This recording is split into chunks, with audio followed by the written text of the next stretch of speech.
Bonjour, je m'appelle Berthier Luit, j'ai 2 enfants et je suis un serial switcher en fait.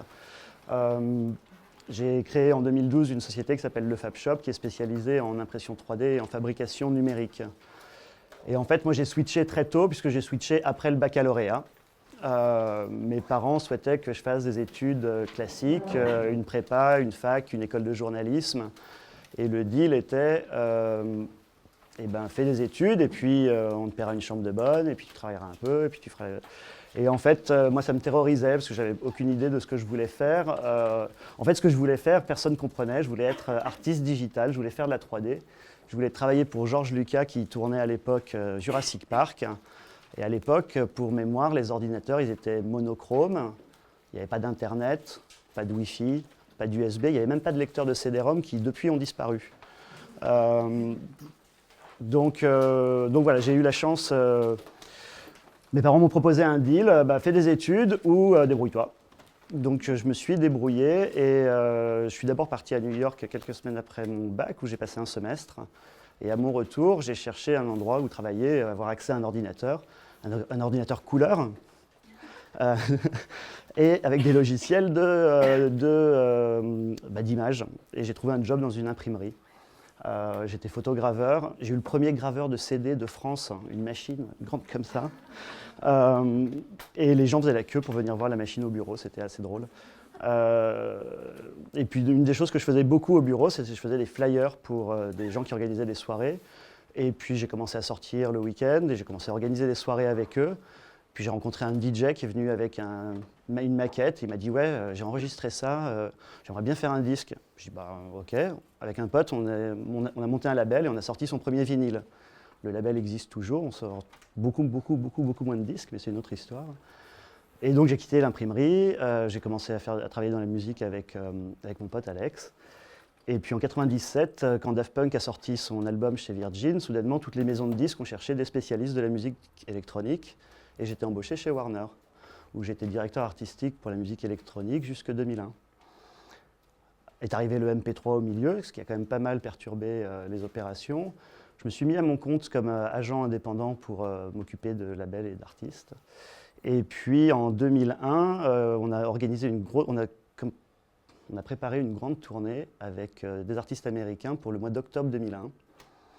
Et les attentats du 11 septembre ont tout arrêté, puisque 3 semaines après les attentats du World Trade Center, il était hors de question de venir faire la fête pendant 3 semaines en Europe, de laisser sa famille aux États-Unis alors que le pays partait en guerre et que, je ne sais pas où vous étiez le 11 septembre 2001, moi je me souviens très bien. Et tout s'est arrêté net. Et puis ça m'a aussi donné l'occasion, une petite période d'introspection, de remise en question. Je me suis rendu compte aussi que j'étais alcoolique, toxicomane, et que j'avais besoin d'air, et que j'avais besoin de partir de Paris. Je suis parti au Chili, où mon petit frère habite, il est vigneron. Et puis là-bas, j'ai retrouvé un boulot chez Warner et je me suis occupé d'un groupe de rock pendant 1 an et on a refait la fête pendant 1 an tous les soirs. Quand je suis revenu en France, je me suis demandé 1 an plus tard, en fin 2002, je me suis demandé ce que je pouvais faire. Et puis je me suis trouvé une formation de marketing des produits de luxe. Et puis après quelques mois, je me suis aperçu que c'était horrible et que jamais je pourrais travailler là-dedans. Et on a eu la chance d'avoir une maison en Bretagne, à Saint-Malo. Et je me suis installé là-bas, j'ai ouvert des chambres d'hôtes. À l'été 2003, c'était le bon été, parce que c'était l'été de la canicule. Donc ça marchait super bien la première année. Et puis après un été amusant, j'ai passé un long hiver d'ennui à me demander quoi faire. Et là, j'ai découvert sur Internet des logiciels gratuits, des logiciels open source de modélisation 3D. Et je me suis remis à la 3D 10 ans après, en fait. Et puis de fil en aiguille, j'ai un copain qui me dit « Ouais, j'ai acheté un resto, je voudrais refaire le décor, tu veux pas me faire un dessin ?» Puis on a fait le dessin, puis on a fait le resto, on a fait 6 mois de travaux. Et puis à la livraison du restaurant, j'avais des clients qui voulaient un magasin de chaussures, un salon de coiffure, un bar à vin. Et donc j'ai monté une boîte de décoration d'intérieur. Et quelques mois plus tard, j'ai rencontré ma compagne, qui est menuisier, donc on a monté une menuiserie. Et puis je dessine des meubles, elle les fabrique. Et puis je me sers de l'ordinateur, je modélise tout en 3D. Et assez rapidement, je me dis, ouais, ce qui serait bien, c'est que j'arrive à brancher mon ordinateur sur la scie et la toupie. et puis qu'on prenne le contrôle et que ça aille plus vite et qu'on soit plus efficace, plus rentable et qu'on arrête d'imprimer des plans, de les lire à l'envers, de couper de travers et de recommencer le boulot 2 fois. Et comment on fait pour optimiser tout ça? Et quand j'ai reçu les devis des machines à commande numérique que je voulais acheter, je me suis dit jamais je pourrais les payer, quoi. C'est une petite boîte artisanale à Cancale qui fait... on en vivait, mais c'était vraiment juste, quoi. Donc j'ai décidé d'en construire une. J'ai cherché sur Internet, j'ai découvert des plans de machines, j'ai découvert des gens qui avaient des forums de construction de machines. Et puis voilà, on a construit une première machine. En 2006, on a travaillé pour... on a chopé un marché pour la construction d'une partie du décor du Roi Soleil, la comédie musicale. En 2008, avec la crise, on a décidé de se consacrer à l'événementiel et au spectacle. On a construit des décors pour 1789, Mozart l'Opéra Rock, Chantal Goya, M. Pokora, etc. etc. Mais en 2010, j'utilisais un logiciel qui s'appelle SketchUp, qui appartenait à Google, et j'ai été invité aux États-Unis chez Google pour le lancement de la version 8 du logiciel. Et au deuxième jour de la conférence, ils nous ont dit « Bon, on a fait le tour, si vous avez quelque chose à dire, parlez-en ». J'ai donné mon premier pitch.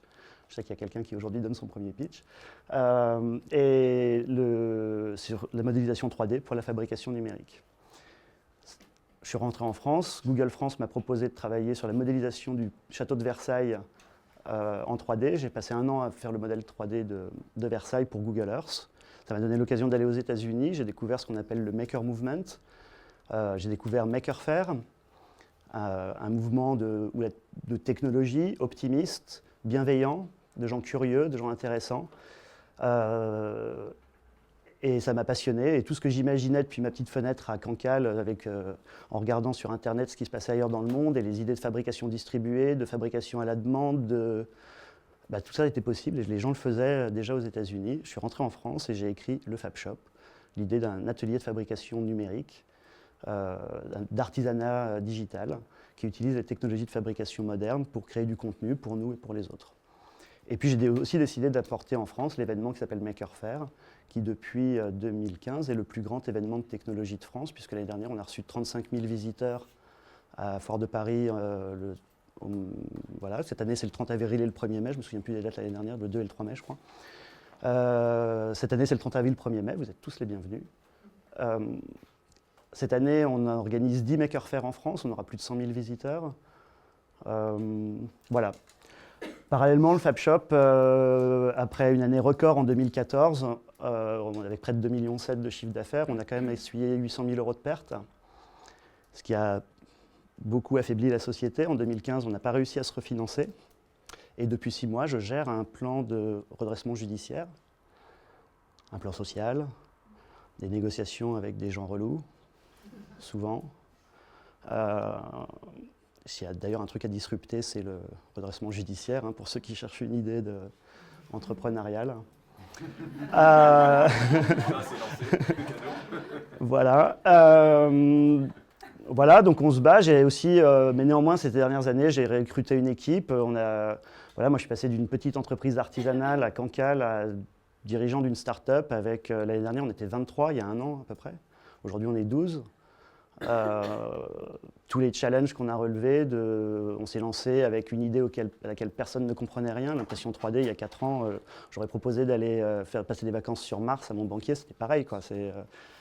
Et voilà. J'ai recruté une équipe fantastique avec des compétences énormes. Moi, je crois à l'empowerment, je crois à la bienveillance.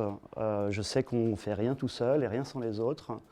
Et en conclusion, je ne sais pas où j'en suis du temps, mais je n'ai pas fini de switcher, donc la suite au prochain numéro. Voilà.